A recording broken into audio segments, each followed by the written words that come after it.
Welcome to a new special series called The Bathroom Break. That extra 10 minutes you either have to listen to marketing tips or use the bathroom, or both. But I don't recommend both, but that's your choice. This collab is going to be super fun. We have Daniel Murray from the Marketing Millennials and me, Jay Schwedelson, from the Do This Not That podcast and subjectline.com. Each episode in the series, we are going to go over quick tips about different marketing topics. And if you want to be in the bathroom, fine, just don't tell us about it. Thanks for checking it out.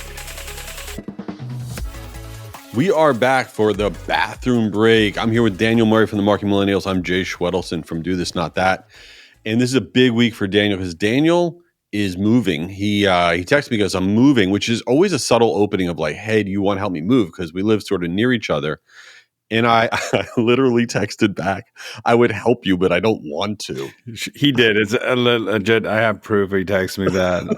And then I replied back that when people ask someone to ask over 30 years old to move, it's like, hey, here's a free lunch, but also you get back surgery as your present as well. So I would never ask Jay to help me move. No way. No, nothing with boxes. Anything with boxes is a hard no. Are you a good packer? Are you good at packing? No, horrible. Ari's a horrible packer too. We're like horrible at doing it. So it's going to be a mess. It's going to be a mess. I want to know a period of time. Will there be a box that remains stuff within a box for at least 6 months after you move? No, but it would take like 2 weeks to get everything out of a box. Oh my God. I moved 17 years ago. I think I still have like 2 boxes that we haven't touched.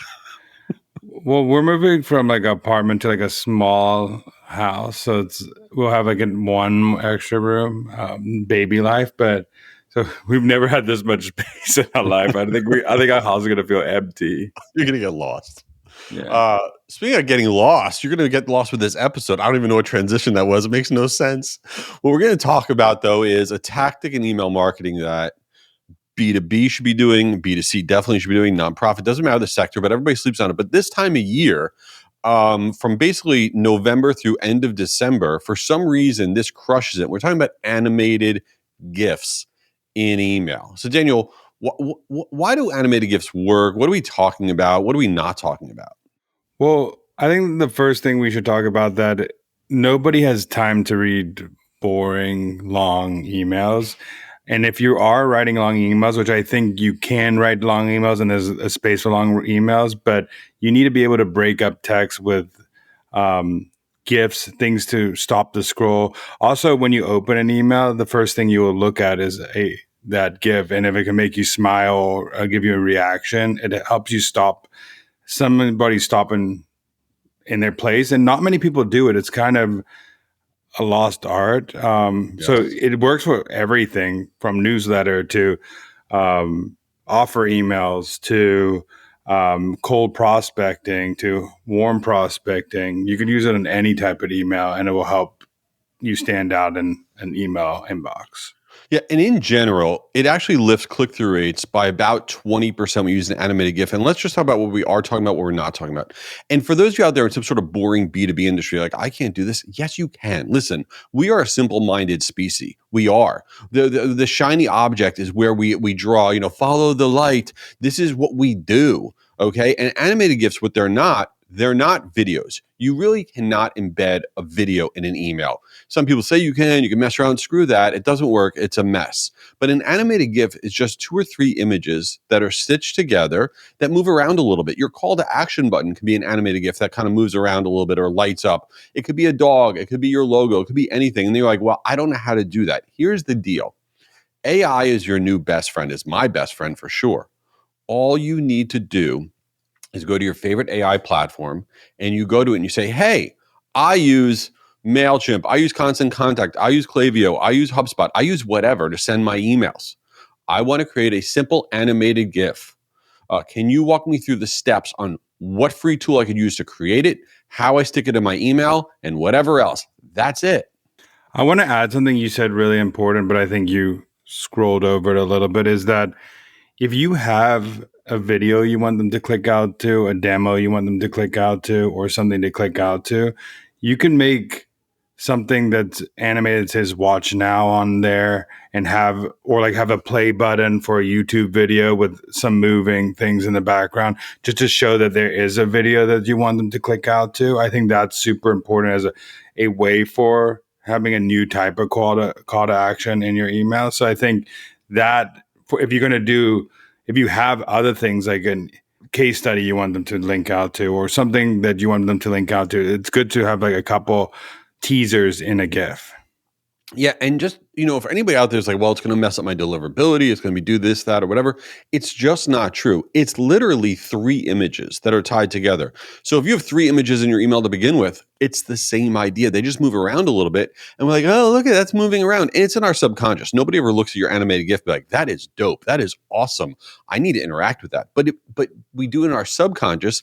And at the end of the day, email's all about the little things. And if you haven't tested animated GIFs in a year, in 6 months, in whatever, you got to do it. There's no downside. It's easy. And this is the time of year. November through December are the highest period of the year where animated GIFs work the best because we're like kind of like in this mood of, hey, what's up?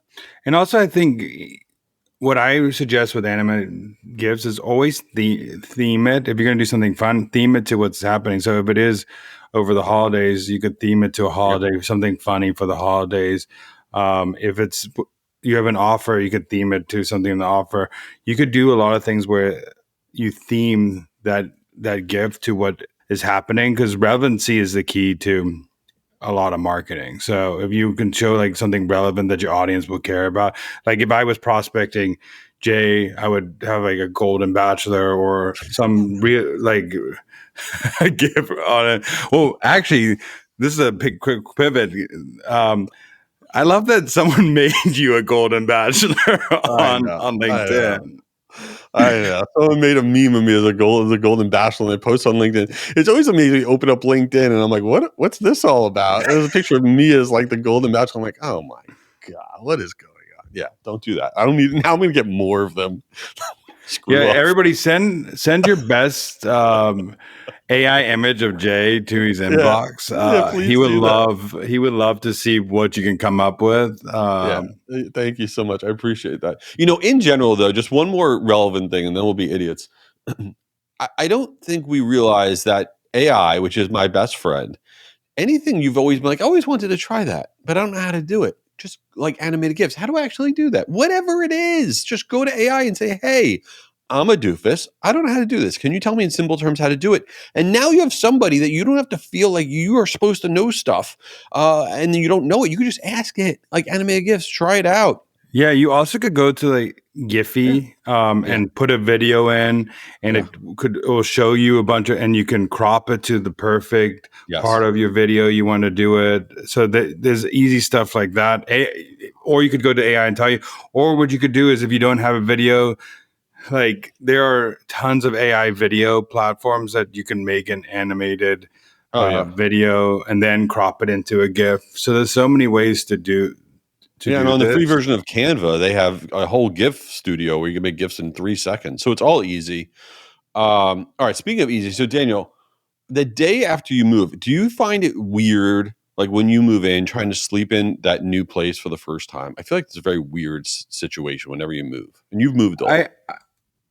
I do, but talking about the bathroom, I think it's always weird, like if you get up in the night and you need to go to the bathroom and you forget where the bathroom is because you're just so disoriented and you walk the same path as your last place and you're looking around. Wait, where's the bathroom right now? I think that is the problem when you sleep in a new place. And isn't like Wi-Fi it's like if you don't have your Wi-Fi set up, you feel very uncomfortable. At least I do. It makes me. I know. Ari made me go up 2 days before I move to go set up the Wi-Fi because she will not move in without the Wi-Fi set up. She refuses to move in. That's a good move. What's not a good move is listening to this show. Oh my God, why did I just say that? No, that's not true. It's an amazing move. The bathroom break is something. Listen, go follow the Marketing Millennials. Leave Daniel a review. Tell him how awesome he is because he really is very awesome. And do this, not that. You can check it out. And Daniel, any other parting words? Yeah, everybody send congrats to Jay. He was a top 100 podcast in the US. I think he was like topping some of the most well-known celebrities in the world. What were you in the top 50? I hit I think 67 or 67. You get it? You don't know how crazy that is. So give him a round of applause, everybody. Yeah, I appreciate that. I'm sure a lot of people care. All right, you rock. All right, see you at the next one. Daniel, come on, man. I got to get back to work. Get out of there. All right. While he's still in there, this is Jay. Check out my podcast, Do This, Not That, for marketers. Each week we share really quick tips on stuff that can improve your marketing, and I hope you give it a try. Oh, here's Daniel. He's finally out.